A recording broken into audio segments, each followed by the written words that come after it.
تقریر فرما رہے تھے جناب مولانا زاہد رضا صاحب۔ البتہ ایک اشارہ کروں اور بات کو آگے بڑھاؤں، ملکۃ العرب جناب خدیجہ سلام اللہ علیہا کے سلسلے میں آپ نے 40 برس کا تذکرہ کیا۔ روایات مختلف ہیں، بعض روایات میں 25 برس اور 28 برس بھی ذکر ہوا ہے۔ اچھی باتیں بیان کی۔ نبی اعظم تنہا مسلمانوں کے نبی نہیں تھے بلکہ عالمین کے لیے رحمت بن کر آئے تھے۔ کنور مہندر سنگھ بیدی نے کہا کہ ہم کسی دین سے ہوں صاحب کردار تو ہیں، ہم ثنا خان شہ حیدر کرار تو ہیں، نام لیوا ہیں محمد کے پرستار تو ہیں، یعنی مجبور پے احمد مختار تو ہیں، عشق ہو جائے کسی سے کوئی چارہ تو نہیں، صرف مسلم کا محمد پہ اجارہ تو نہیں۔ باتیں بہت ساری ہیں لیکن چونکہ عنوان ہے بہار رحمت پیام وحدت، لہٰذا میں آنے والے مقررین سے ایک بار پھر التماس کروں گا اپنے محدود وقت میں اسی موضوع کے تحت اپنی بات کو یہاں آنے والے مؤمنین کے درمیان بیان فرمائیں۔ میں نہایت ہی ادب و احترام کے ساتھ گزارش کر رہا ہوں شہر لکھنؤ کے نامور عالم، قوم کے خدمت گزار، انجمن فلاح دارین کے جنرل سیکریٹری اور مؤسس جناب مولانا جہانگیر عالم قاسمی صاحب سے تشریف لائیں اور اپنے بہترین مطالب سے ہم سب کو بہرہ مند کریں۔ آپ حضرات نعرہ صلوات سے استقبال کریں۔ نحمدہ ونصلی علی رسولہ الکریم، اما بعد، اعوذ باللہ من الشیطان الرجیم، بسم اللہ الرحمن الرحیم۔ وَإِنَّ هَذِهِ أُمَّتُكُمْ أُمَّةً وَاحِدَةً وَأَنَا رَبُّكُمْ فَاتَّقُونِ فَتَقَطَّعُوا أَمْرَهُمْ بَيْنَهُمْ زُبُرًا كُلُّ حِزْبٍ بِمَا لَدَيْهِمْ فَرِحُونَ۔ صدق اللہ رب العالمین۔ ڈائس پر تشریف فرما ہادیان امت اور خواتین و حضرات، السلام علیکم ورحمۃ اللہ وبرکاتہ۔ مجھ سے پیشتر ہمارے بھائی محترم مولانا کا بیان آپ نے سماعت فرمایا۔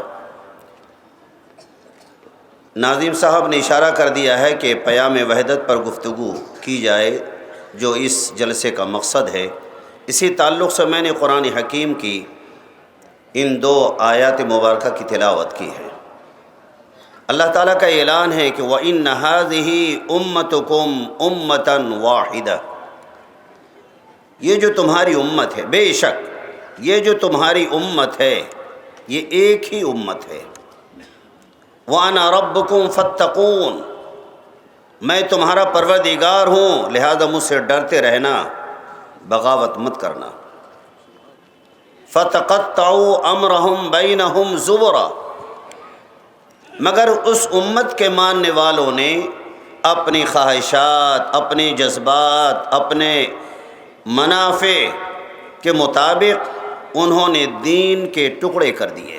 فتقطعوا، اس کا معنی آتا ہے ٹکڑے ٹکڑے کرنا، کاٹنا۔ فتقطعوا امرهم بینہم زبرا، اس امت کے ماننے والوں نے پیغمبر انبیاء کرام کی تعلیمات کے ٹکڑے کر دیے، دھڑوں میں بٹ گئے، تفرقہ بازی شروع کر دی، اور نتیجہ یہاں تک نکلا کہ کل حزب بما لدیہم فرحون، جس گروہ کے پاس جو دلیل ہے وہ اسی دلیل پہ خوش ہے کہ اب میں ہی سب سے بڑا دیندار ہوں، میں ہی پکا سچا مسلمان ہوں۔ لہذا اگر آپ دیکھیں گے تو جتنے انبیاء کرام آئے، حاشا وکلا انہوں نے امت میں تفرقہ نہیں ڈالا۔ حضرت ابراہیم آئے، امت ابراہیم ہے، امت اسماعیل ہے، امت موسیٰ، امت عیسیٰ، امت محمد علیہ صاحب الصلاۃ والتسلیم، ان میں جتنے شروع سے آخر تک 1,24,000 انبیاء کرام آئے، انہوں نے اپنی امت میں تفرقہ نہیں ڈالا، بلکہ سب کا بنیادی نقطہ تھا وحدہ لا شریک لہ۔ جس طرح ایک صاحب حال بزرگ نے کہا ہے کہ از گیا ہے کہ از زمیں روید، از گیا ہے، گیا کے معنی گھاس کے آتے ہیں، از گیا ہے کہ از زمیں روید وحدہ لا شریک لہو گوید، زمین سے اگر کوئی اخوا بھی نکلتا ہے تو وہ بھی خدا کی کبریائی اور خدا کی توحید کا جھنڈا بلند کرتا ہے۔ لہذا جتنے انبیاء کرام تھے 1,24,000 انبیاء آئے، جن میں 313 رسول تھے، باقی انبیاء نبی تھے، ان سب کی دعوت، سب کا کلمہ ایک، آدم سے لے کر محمد تک شارٹ کٹ بتا رہا ہوں، لا الہ الا اللہ آدم صفی اللہ، لا الہ الا اللہ ابراہیم خلیل اللہ، لا الہ الا اللہ اسماعیل ذبیح اللہ، لا الہ الا اللہ موسیٰ کلیم اللہ، لا الہ الا اللہ عیسیٰ روح اللہ، لا الہ الا اللہ محمد رسول اللہ۔ سب کا کلمہ ایک تھا، یا ایھا الناس اعبدوا ربکم، اے لوگو تم سب اپنے پروردگار ایک خدا کی بندگی کرو اور پیغمبر کی الہی شریعت کو تسلیم کر لو، پیغمبر پر ایمان لے آؤ۔ تو 1,24,000 کا صرف ایک کلمہ تھا، ایک تعلیم تھی، ایک خدا سے جوڑنے کا پیغام تھا۔ اور حالات کے تناظر میں جس طرح حکماء اپنے مریضوں کے لیے نئی نئی دوائیں تجویز کرتے ہیں، تشخیص کرتے ہیں، مریض شدید بیمار ہے تو کون سی دوا ملے گی، معتدل کیفیت ہے تو کون سی دوا ملے گی، کمزور ہے تو کیا دوا دی جائے گی، حالات کے تناظر میں انبیاء کرام کے حالات، زمانے کے نشیب و فراز کو دیکھتے ہوئے اللہ تعالیٰ نے احکامات میں تبدیلیاں کیں، لیکن انبیاء کرام نے اپنی امت کے اندر تفرقہ نہیں ڈالا، ایک ہی کلمہ تھا۔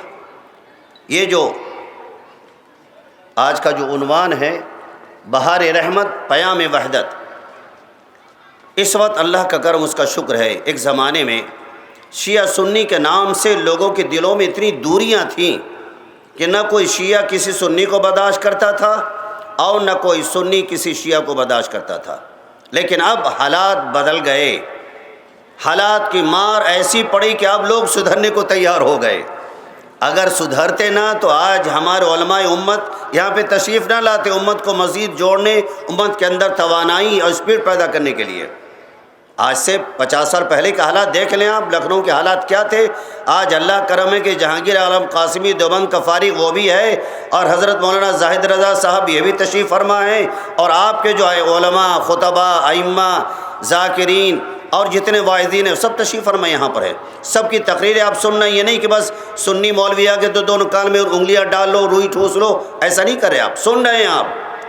مگر دوستو، جس رسول نے اتحاد کی تعلیم دی تھی، میں کئی سالوں سے یہاں آ رہا ہوں، آپ کے نزدیک میرا چہرہ متعارف ہے، میں غیر متعارف نہیں ہوں، نہ تعارف کی ضرورت ہے الحمدللہ، لیکن ہم اپنے گریبان میں جھانک کر کے دیکھیں کہ ہم نے رسول رحمت صلی اللہ علیہ وسلم کو سنا، آپ کی تعلیمات سنی، مگر ہم نے عمل کتنا کیا۔ ایک تعلیم تھی پیام وحدت کی، امت مسلمہ نے اسے چھوڑ دیا، یعنی 24 گھنٹے میں 5 مرتبہ اتحاد کی تعلیم دی جاتی تھی کہ جتنے برادری واد ہیں سب ختم کر دو، ایک ہی صف میں کھڑے ہو گئے محمود و ایاز، نہ کوئی بندہ رہا نہ کوئی بندہ نواز۔ آج اللہ کے گھر سے ہم دور ہو گئے، نتیجہ یہ کہ اللہ کی رحمت سے دور کر دیے گئے۔ جو ایک بنیادی چیز تھی پیام وحدت، یہ کہاں سے وحدت کی تعلیم ہوگی؟ مولانا کی تقریر سنیں گے آپ، کہیں گے ارے یہ تو دیوبندی مولوی تھا، سنی مولوی تھا، سنی سنیں گے ارے یہ تو شیعہ عالم دین تھا، چلو ان کے ہاں تو سب جائز، مثال کے طور پہ، خدا نہ کرے۔ لیکن رب العالمین نے اور رسول رحمت صلی اللہ علیہ وسلم کو جو چیز سب سے زیادہ عظیم، محبوب، پسندیدہ تھی، قرۃ عینی فی الصلاۃ، نماز میری آنکھوں کی ٹھنڈک ہے۔ کتنے شیعہ حضرات، کتنے سنی حضرات ہیں جو اللہ کے گھر کو آباد کر کے اتحاد کا پیغام دیتے ہیں۔ یہ تو وہ مرکز ہے جہاں پر اتحاد ہی اتحاد ہے، وہاں پر بھی مسجدیں ہماری ویران نظر آتی ہیں۔ میں گولہ گنج میں رہتا ہوں، پہلے چک منڈی کی مسجد میں نے 33 سال امامت کی، ہمارے بھائی زاہد رضا صاحب اچھی طرح جانتے ہیں، 33 سال امامت کی۔ اب میں آ گیا ہوں گولہ گنج میں، جہاں ہماری دیوار سے ملی ہوئی دیوار ہے وقف شہنشاہ محل مسجد، میری جو بلڈنگ ہے وہ بھی وقف شہنشاہ محل کی جگہ ہے، جو وقتاً فوقتاً بدلتی گئی، ذمہ دار بدلتے گئے اور پھر اب ہمارے قبضے میں آ گئی ہے، خرید لی ہم نے۔ میں دیکھتا ہوں مسجد میں اذان ہوتی ہے، 1 یا 2 لوگ نماز پڑھنے آتے ہیں، جہاں سے ہمیں اتحاد کا پیغام ملتا تھا۔ اور یاد رکھیں کہ جس مسجد کا خطیب اچھا نہیں ہوگا، جس مسجد کا خطیب انقلابی نہیں ہوگا، وہ قوم بجھ جاتی ہے، اس قوم کے اندر جو اچھی خوبیاں ہوتی ہیں وہ بھی دب جاتی ہیں، قوم میں انقلابی مزاج بدل ہی نہیں پاتا۔ قوم کے اندر تبدیلی لانا یہ کام ہمارے علماء، خطبہ، واعظین، ذاکرین، ائمہ کرام کا کام ہے۔ مگر ہمارے حالات کیا ہیں؟ جو علامہ اقبال نے کہا تھا کہ قوم کیا ہے، قوموں کی امامت کیا ہے، اس کو کیا سمجھیں گے یہ 2 رکعت کے امام۔ امام ہم ایسا رکھتے ہیں جس میں کم سے کم پیسے میں امام ہمیں مل جائے۔ شیعوں کا بھی یہ حال ہے اور سنیوں کا بھی یہ حال ہے۔ میں نے ساری مسجدیں دیکھے، معاف کیجیے گا، مسجدوں سے دوری، اللہ کی رحمت سے دور ہو کر آپ دنیا میں کوئی اتحادی انقلاب برپا کر سکتے ہیں؟ این خیال است و محال است و جنوں، یہ دیوانگی اور پاگل پن ہے کہ اللہ کے گھر سے دور ہو کر آپ دنیا میں کوئی اتحادی انقلاب برپا کر سکتے ہیں۔ راہ نبی اور منزل حق بھول گئے، راہ نبی اور منزل حق بھول گئے، کیا کہتے ہیں قرآن کے ورق بھول گئے، اور ہم ایسے مسلمان ہیں کہ اللہ کی پناہ رکھتے ہیں کتاب اور سبق بھول گئے۔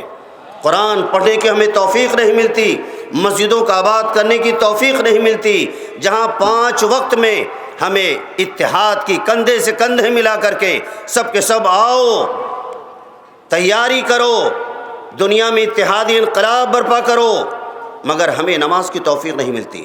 نماز کوئی معمولی چیز ہے؟ آپ نماز پر ریسرچ کریں تو آپ کو اندازہ ہوگا، رسول محترم صلی اللہ علیہ وسلم نے نماز کبھی نہیں چھوڑی، اگر آنکھ لگ گئی تو آپ صلی اللہ علیہ وسلم نے قضا فرمائی، اور ہم نے تو رسول کی سیرت کا، اللہ کے اس فرمان کا ہی فیصلہ کر دیا، قضا کر دیا۔ یہ بڑی تباہی کی بات ہے۔ قرآن نے کہا فَخَلَفَ مِن بَعْدِهِمْ خَلْفٌ أَضَاعُوا الصَّلَاةَ وَاتَّبَعُوا الشَّهَوَاتِ فَسَوْفَ يَلْقَوْنَ غَيًّا۔ پہلے تو اچھے لوگ تھے، رسول تھے، رسول کے صحابہ تھے، بعد میں جو لوگ ان کے جانشین بنے وہ اتنے ناخلف، اتنے نااہل بنے، اضاعوا الصلاۃ، انہوں نے سب سے پہلے نمازی کا جنازہ اٹھا دیا، نماز ضائع کر دی۔ کہاں سے انقلاب آئے گا، کہاں سے اتحاد پیدا ہوگا؟ لہذا میرے عزیزو، آپ اتحاد کے لیے اللہ کے گھر کو آباد کیجئے۔ آپ، یہ معمولی دولت نہیں ہے رب العالمین کی، بہت بڑی دولت ہے، جہاں کوئی بھید بھاؤ، کوئی مسئلہ نہیں ہوتا۔ میرے عزیزو، نماز کے بارے میں اگر آپ غور کریں گے، میں نے تو 33 سال کا تجربہ حاصل کیا ہے، جو قرآن احادیث میں پڑھا وہ اپنی جگہ پر ہے، لیکن پریکٹیکل میں نے 33 سال امامت کی ہے آپ کے شہر لکھنؤ کے اندر۔ نماز کے بارے میں آپ کے شہر لکھنؤ کے ایک اچھے شاعر ہیں، اللہ والے شاعر تھے، وہ کہتے ہیں کہ یوں ان کے سہارے پہ جیا کرتے ہیں، یوں ان کے سہارے پہ جیا کرتے ہیں، ہم کہتے ہیں حال وہ سنا کرتے ہیں، اور موسیٰ تو گئے طور پہ ان سے ملنے، ہم روز مصلی پہ ملا کرتے ہیں۔ اتنی بڑی دولت، الصلاۃ معراج المومنین، آپ چھوڑ دیں اور اللہ کی رحمتیں نازل ہو جائیں، ممکن ہی نہیں۔ اور اگر کہا جائے، سمجھایا جائے، ارے بھائی ابھی کیا لگا ہے، ابھی تو 50 سال کا ہوا ہوں، ابھی تو بہت لمبی عمر باقی ہے، پڑھ لیں گے یار، کیا پریشانی ہے؟ کیوں ناک میں دب کر رکھا ہے مولویوں نے، واعظوں نے، ذاکروں نے، نماز نماز نماز، کیا چیز ہے؟ نہیں۔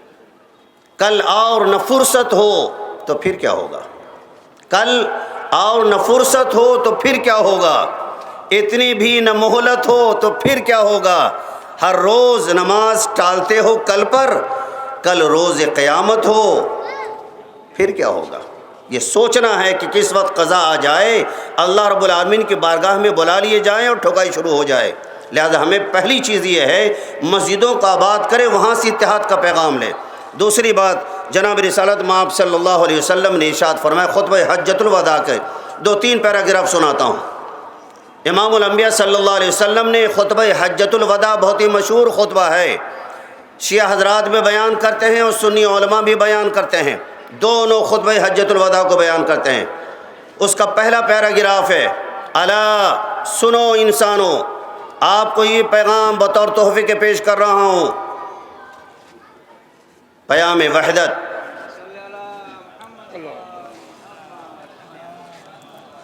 جناب رسالت مآب صلی اللہ علیہ وسلم نے خطبہ ارشاد فرمایا، یا ایھا الناس، انی لا ارانی و ایاکم نجتمع فی ھذا المجلس ابدا۔ لوگو آج تو ہم سب موجود ہیں، کل آئندہ سال پتہ نہیں ہم رہیں یا نہ رہیں، لہذا کچھ خاص ہدایات دے کے جا رہا ہوں، غور سے سنیں۔ ان دماءکم و اموالکم و اعراضکم حرام علیکم کحرمت یومکم ھذا فی بلدکم ھذا فی شہرکم ھذا۔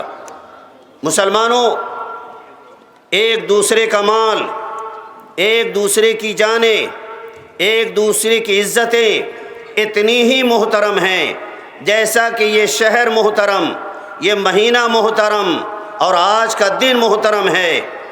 ایسے انسانوں کی جان، دوسروں کے مال، دوسروں کی عزت محترم۔ ایک دوسرے کی جان چند کوڑیوں پر لے لی جاتی ہے، 4 سے 8 10 فٹ، 1000 2000 اسکوائر فٹ پر دوسروں کی جان لے لی جاتی ہے۔ بھومی مافیا کیا کرتے ہیں؟ شیعہ ہو، سنی ہو، کوئی بھی ہو، وہاں جو بےایمانی کرتے ہیں اس میں سب برابر کے پارٹنر ہیں۔ جان بھی محفوظ، مال بھی محترم، جان بھی محترم، ایک دوسرے کی عزتوں کا احترام کرو، یہ پیام وحدت ہے، پیام رسول صلی اللہ علیہ وسلم ہے۔ لہذا ہمیں ایک دوسرے کی جان، مال، عزت و آبرو کا بھی احترام کرنا چاہیے۔ اور آگے فرمایا وَسَتَلْقَوْنَ رَبَّكُمْ فَيَسْأَلُكُمْ عَنْ أَعْمَالِكُمْ۔ سنو، دیوانگی مت اختیار کرنا، جو جی چاہے کرتے چلے جاؤ، یہ سمجھو کہ کوئی پوچھنے والا نہیں۔ یہ لکھنؤ اور انڈیا نے کی CCTV کیمرے لگے ہوئے، کوئی کیچ کر لے گا، ہمارے جرائم کو دیکھ لے گا۔ اللہ کے ہاں تو ایسا کوئی سسٹم ہی نہیں ہے، نہیں، بہت ہائی فائی سسٹم ہے۔ اس نے ہمارے جسم کے اندر بہت سارے CCTV کیمرے لگا دیے، آنکھیں ہمارا ریکارڈ کریں کہ مولانا کیا کیا دیکھ رہے ہیں، کان ہمارے ریکارڈ کریں کیا کیا سن رہے ہیں، ہاتھ ہمارا ریکارڈ کر رہا ہے کہ ہم کیا کیا عمل کر رہے ہیں، پیر ریکارڈ تیار کریں ہمارے کہ کہاں کہاں جا رہے ہیں، دل ریکارڈ کر رہا ہے کہ ہم کیا کیا سوچ رہے ہیں، کیا کیا پلاننگ ہے، یہاں تک کہ جو جسم کی کھال ہے ہماری اور آپ کی، وہ بھی آپ کی نہیں نہ ہماری ہے، وہ بھی ہمارے مخالف ہے۔ آپ کہیں واہ بیوقوفی والی بات کریں مولانا، نہیں، قرآن نے کہا ہے حَتَّى إِذَا مَا جَاءُوهَا شَهِدَ عَلَيْهِمْ سَمْعُهُمْ وَأَبْصَارُهُمْ وَجُلُودُهُمْ۔ قیامت کے روز تمہاری آنکھوں سے بھی سوال کریں گے، تمہارے کان سے بھی سوال کریں گے، تمہاری جسم کی کھالیں گواہی دیں گی کہ مولانا نے اور شیعہ نے اور سنی نے کیا کیا حرکتیں کی تھیں۔ پورا ریکارڈ رب العالمین کی عدالت میں پیش ہوگا، پلس یہ 2 باڈی گارڈ ہیں ہی الگ سے، 9 ریکارڈ ہیں، CCTV کیمرے لگے ہیں، پوری زندگی کا کچے چٹھا رب العالمین کے بارگاہ میں پیش کر دیا جائے گا۔ لہذا سنو مسلمانوں، وَسَتَلْقَوْنَ رَبَّكُمْ فَيَسْأَلُكُمْ عَنْ أَعْمَالِكُمْ۔ مسلمانوں سنو، ان قریب تم اپنے پروردگار سے ملاقات کرو گے۔ فَيَسْأَلُكُمْ عَنْ أَعْمَالِكُمْ، تم سے تمہارے کرتوت کے بارے میں پوچھے گا، کیا کر کے آئے ہو مولانا، حاجی صاحب، مسٹر صاحب، کیا کر کے آئے ہو، لاؤ ان کا کچا چٹھا لاؤ، ان کا کھاتا لاؤ، ریکارڈ پیش کر دیا جائے گا۔ الا سنو فلا ترجعوا بعدی ضلالا یضرب بعضکم رقاب بعض۔ مسلمانوں، دنیا سے رخصت ہو جانے کے بعد، میری رخصت ہو جانے کے بعد تم گمراہی میں مبتلا مت ہو جانا۔ جتنی گندی چیزیں ہیں، کل شیء من امر الجاہلیت تحت قدمی موضوع، زمانے جاہلیت کے جتنے طور طریقے تھے، جتنی رسمیں تھیں ایام جاہلیت کے، میں ان تمام رسموں کو اپنے پیروں سے مسل رہا ہوں، پیروں سے روند رہا ہوں۔ خبردار، اگر رسول سے محبت ہے تو تم کوئی ایسا عمل نہ کرنا جو رسول کی سنت کے خلاف ہو۔ ایک دوسرے کے حقوق ادا کرنا، یہ پیام وحدت ہے۔ اور آخر میں طویل بات ہو جائے گی، 15 منٹ کا وقت دیا گیا ہے۔ اس وقت کے جو حالات ہیں، ملکی حالات نے کافی حد تک ہمیں متحد کر دیا ہے، اور شاید یہی لگتا کہ جب ہم شیعہ، سنی، دیوبندی، بریلوی اور جتنے ہیں، جب تک کہ قاعدے سے نہیں مارے جائیں گے، جب تک کہ ہم متحد نہیں ہوں گے۔ ہمیں انتظار ہے کہ ہم قاعدے سے مارے جائیں، گاجر مولیوں کی طرح کاٹے جائیں۔ علماء کرام چیخ چیخ کر، حلق پھاڑ پھاڑ کے بیان کرتے ہیں، مگر امت نے بھی قسم کھا لی کہ ٹھیک ہے مولانا تم کہتے رہو، تمہیں تو بریانی مل ہی جاتی ہے، لفافہ بھی تمہیں مل جاتا ہے، ہم تو وہی کریں گے جو ہمارا جی چاہے گا۔ میرے عزیزوں، بڑے شرم کی بات ہے کہ پوری دنیا میں ہماری حیثیت عرفی کیا ہے آپ جانتے ہیں۔ بقول شاعر کہ جب تک تھے متحد تو زمانے میں تھا انقلاب، جب تک تھے متحد تو جہاں میں تھا انقلاب، ہم نے بچھڑ کے خود کو تماشا بنا دیا۔ آج آپ کی حیثیت کیا ہے؟ جو چاہتا ہے آپ کے ساتھ وہ ناروا سلوک کرتا ہے، جس کے بعد آپ بھی ماتم کرتے ہیں اور ہم بھی ماتم کرتے ہیں۔ لہذا حالات کے تناظر میں امام الانبیاء صلی اللہ علیہ وسلم جو پیغام وحدت لے کر کے آئے تھے کہ تم ایک بن جاؤ، بس یہ آخری حدیث سنا کر اپنی بات ختم کرتا ہوں۔ امام الانبیاء صلی اللہ علیہ وسلم فرمایا المؤمن للمؤمن کالبنیان، مومن جتنے ہیں وہ مانند دیواروں کے ہیں، یشد بعضہ بعضا، جس طرح دیوار کی ایک اینٹ دوسری اینٹ کو مضبوط کر دیتی ہے، ایسے ہی ایک مومن دوسرے مومن کو مضبوط کرتا ہے۔ ثم شبک بین اصابعہ، پھر رسول محترم صلی اللہ علیہ وسلم نے ایک ہاتھ کی انگلیاں دوسرے ہاتھ میں ڈال کے فرمایا کہ ہاکذا، اس طرح پیوست بن کے رہو، ورنہ اگر تم پھٹے بانس کی طرح رہے تو قسطوں میں مارے جاؤ گے، کسی کو پتہ بھی نہیں چلے گا۔ تمہارا حشر کیا ہوگا، ہو چکا ہے، ہو رہا ہے، آئندہ ہونے والا ہے۔ ان حالات کے تناظر میں پیام وحدت کے تعلق سے آج تو ہم الحمدللہ شیعہ سنی یہاں بیٹھے ہوئے ہیں، ہماری یہ کوشش ہونی چاہیے کہ جتنے بھی ہمارے اہل اسلام ہیں، مومنین ہیں، مسلمین ہیں، ان تمام کے درمیان بغیر کسی بھید بھاؤ کے آپ جس مسلک پہ رہیں، ہم جس مسلک پہ رہیں اپنی جگہ، لیکن جہاں ایمان اسلام کی بات آئے تو ہمیں ایک ہو کر کے اہل ایمان کی قیادت کرنی چاہیے، مسائل کو حل کرنا چاہیے، یہی وقت کا تقاضا ہے۔ انہی گزارشات کے ساتھ میں منتظمین کا تہ دل سے شکریہ ادا کرتے ہوئے اپنی بات کو ختم کرتا ہوں۔ وآخر دعوانا ان الحمدللہ رب العالمین۔ السلام علیکم ورحمۃ اللہ وبرکاتہ۔